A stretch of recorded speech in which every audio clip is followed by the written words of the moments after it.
për te fije dyshimit, më lejo të informoj qytetarët e Kosovës, qumshtoria vita është konstatu në disa mostra që përmban ka plasu në treg produkte të cilat janë marketuar, tregtuar si qumsht, por në esencë përmbajnë vaj palme. Po, vazhdojmë sole, apo veç të përfundojmë se janë dëmdoni edhe gazetarë tjerë. Vazhdo, koleg. Po. Qumshti vita specifikisht, a është zhjetë vaj palme si përbërës në të apo jo? Pa asin fije dyshime tash.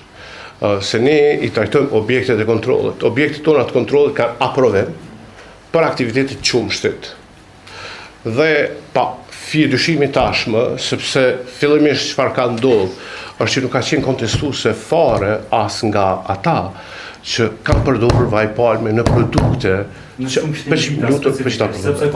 produkte po atë paskeditë për te fije dyshimit. Më lejo të informoj qytetarët e Kosovës, qumshtoria vita është konstatu në disa mostra që përmban ka plasu në treg produkte të cilat janë marketuar, tregtuar si qumsht, por në esencë përmbajnë vaj palme dhe në rastet e tjera edhe qumshplor. Pra, kjo është e tëra. Sa i përket çështjeve të tjera, raporti i konstaton një 4 mostra, po 5 që po të konstatojnë, edhe ti tash po më thumë mu, nëse dikush bën shkelje 10 herë, a ka mundësi që nëse bën veç një herë shkelje, më duket pa pak shkelës. Kjo nuk ka logjik. Ju lutem, lype konfirmimin, komunikimin zyrtar dhe individual i AUV-it, se ato produkte fillimisht do të vendosen monitorim. Edhe në qumsht.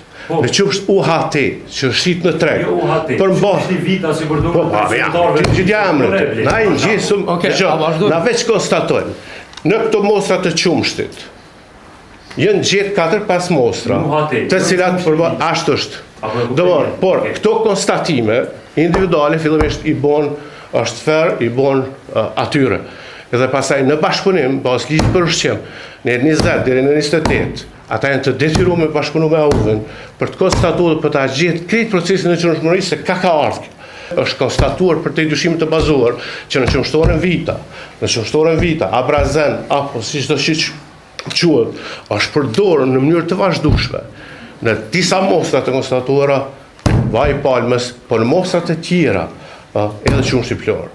Ju thatë që produktet me shkelje kritike do të largohen nga tregu, a ka ndonjë produkt specifik që ka më largu nga tregu në bazë të analizave që i prezentut edhe a janë kontrolluar të gjitha qumshtoret në bazë të analizave?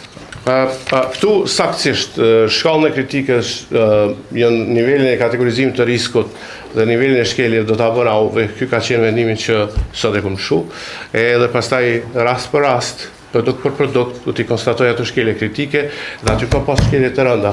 Ligji parashet që du të tërhiqen nga tregu.